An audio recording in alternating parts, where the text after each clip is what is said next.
এবার আমরা সংস্কৃত সাহিত্যের ইতিহাস সম্পর্কে আলোচনা করব। তাদের মধ্যে তোমাদের প্রথমে রয়েছে বৈদিক সাহিত্য, অর্থাৎ বেদ সম্পর্কে তোমাদের আলোচনা করা হয়। বেদ কয়টা? 4টা, ঋক, সাম, যজু, অথর্ব।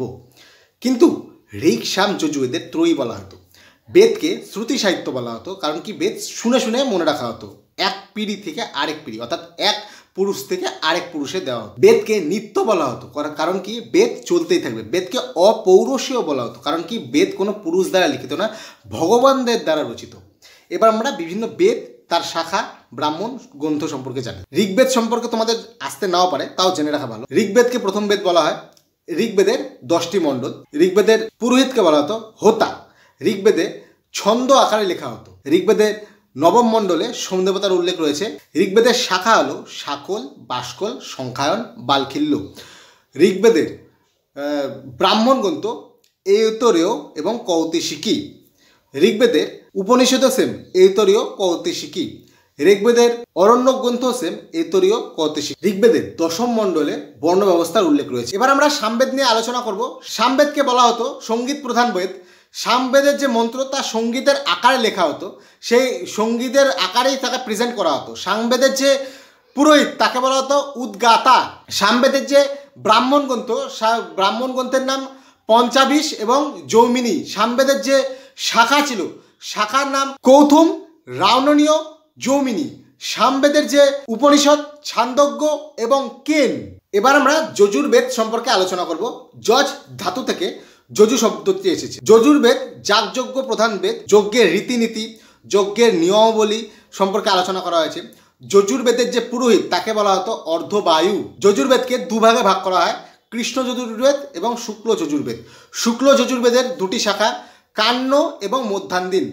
কৃষ্ণ যজুর্বেদের 4টি শাখা, তৈতরীয়, মৈত্রায়ণী, কাঠক, কাম্পিষ্ঠল। যজুর্বেদের 2টি ব্রাহ্মণ, শতপথ এবং তৈতরীয়। যজুর্বেদে যজ্ঞের মন্ত্র আছে বলে তাকে ঋগ্বেদের থেকে বেশি প্রাধান্য দেওয়া হতো। যজুর্বেদে রুদ্র দেবতারও উল্লেখ রয়েছে। এই ছিল যজুর্বেদ সম্পর্কে সংক্ষিপ্ত আলোচনা। যজুর্বেদ সম্পর্কে অনেক বড় আলোচনা করা যায়। তোমাদের পরীক্ষার পার্সপেক্টিভে তোমরা যাতে লিখলে কিছু নাম্বার পেতে পারো, সেই আন্দাজে আমি বলে দিলাম। যজুর্বেদ সম্পর্কে তোমরা এগুলো লিখে দিও, তোমরা নাম্বার অবশ্যই পাবে। এবার আমরা অথর্ববেদ সম্পর্কে জানবো। অথর্ববেদ অথর্ব এবং অঙ্গিরস এই 2টি শব্দ নিয়ে গঠিত। অথর্ববেদে জাদু, টোনা, তন্ত্র, মন্ত্র, রোগ নিরাময়, ঠিক আছে, তারপর হচ্ছে অশুভ শক্তি, ঐন্দ্রজালিকা, এইসব সম্পর্কে আলোচনা করা রয়েছে। অথর্ববেদে হচ্ছে সভা ও সমিতিকে প্রজাপতির 2টি কন্যা হিসাবে বর্ণনা করা হয়েছে। অথর্ববেদের ব্রাহ্মণ গ্রন্থ গোপদ এবং অথর্ববেদের উপনিষদ হচ্ছে মুন্ডক ও মান্ডুক্য উপনিষদ। এই যে এতক্ষণ ধরে তোমরা শুনলে ব্রাহ্মণ গ্রন্থ কি? বেদকে বোঝানোর জন্য ব্রাহ্মণরা এটাকে নতুনভাবে নিজেদের মতো করে লেখে, তাই একে বলা হয় ব্রাহ্মণ গ্রন্থ। এবং অরণ্যক কি?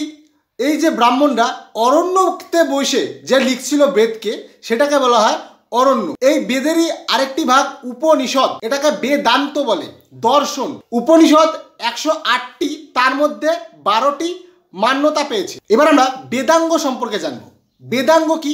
বেদের অঙ্গ। এটা কিন্তু বেদের মধ্যে নাই, বেদের বাইরে, বেদের অঙ্গ।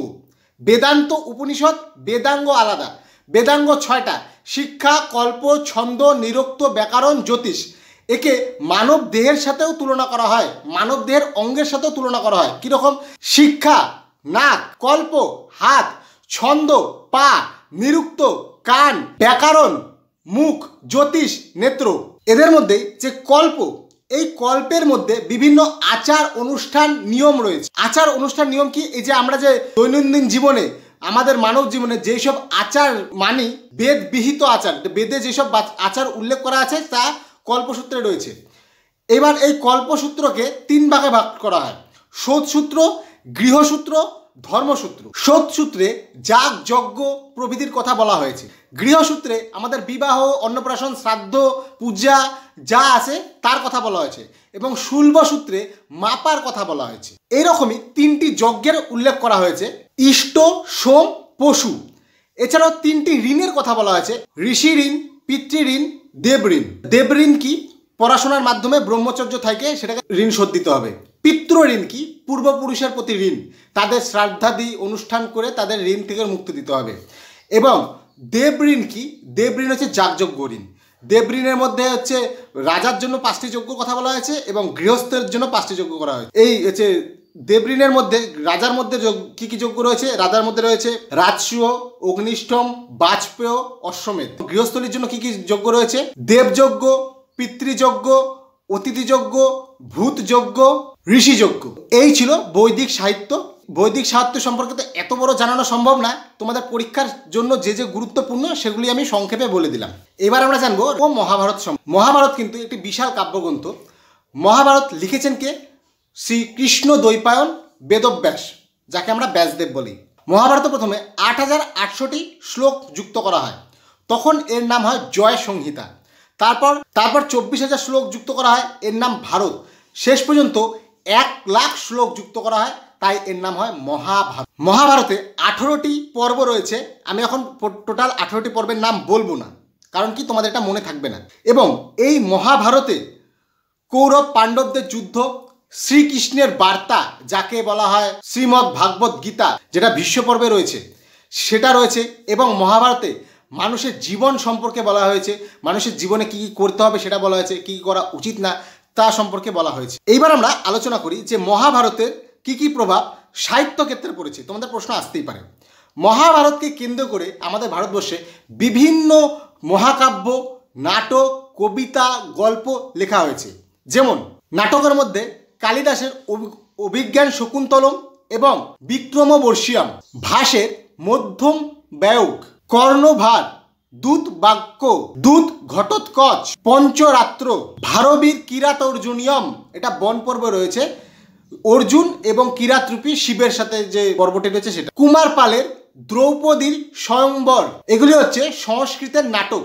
এবার আমরা যাই মহাকাব্য সম্পর্কে। শ্রী হর্ষের নৈষদ চরিত, অমর সুরীর বালভারত, সেমেন্দ্রের মহাভারত মঞ্জুরি, মাঘের শিশুপাল বধ। এবার আমরা বাংলা সাহিত্য নিয়ে আলোচনা করি। তারানাথ শিকদারের ভদ্রার্জুন, মধুসূদন দত্তের শর্মিষ্ঠা, এছাড়াও প্রভৃতি। আমি তো এগুলো সব সংক্ষেপে বলতেছি, তোমরা সবাই কিন্তু প্রভৃতি লিখবে, অনেক হয়েছে। কাব্য, কোন কোন কাব্য রচিত হয়েছে?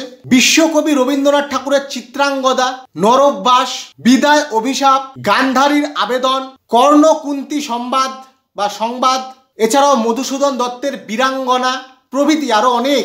এবার মহাভারতকে কিন্তু অনুবাদ করেও বিভিন্ন ভাষায় লেখা রয়েছে। যেমন বাংলায় কাশিরাম দাসের মহাভারত বাংলায় অনুবাদিত হয়েছে, কবীন্দ্র পরমেশ্বরের পাণ্ডব বিজয়, শ্রীকর নন্দীর অশ্বমেধ কথা প্রভৃতি। এছাড়াও অনেক ভাষা রয়েছে, এইটুকুই তোমরা লিখে দিবা। এই ছিল সংস্কৃতের একটি সংক্ষিপ্ত ওয়ান শট ভিডিও। আশা করি এর দ্বারা তোমরা অল্প হলেও উপকৃত হবে। ভিডিওটি ভালো লাগলে অবশ্যই লাইক করবে, কমেন্ট করে জানাবে কীরকম লাগলো। চ্যানেলটিকে অবশ্যই সাবস্ক্রাইব করবে, আমাদের টেলিগ্রাম গ্রুপে অবশ্যই জয়েন হয়ে যাবে, বন্ধুদের সাথে শেয়ার করবে। তোমাদের শেয়ার কিন্তু অনেক সত্যিই খুব জরুরি, তোমাদের সাপোর্ট খুবই দরকার। দেখা হচ্ছে পরের আরেকটি ভিডিওতে। ততক্ষণে ভালো থাকো, সুস্থ থাকো, জয় হিন্দ।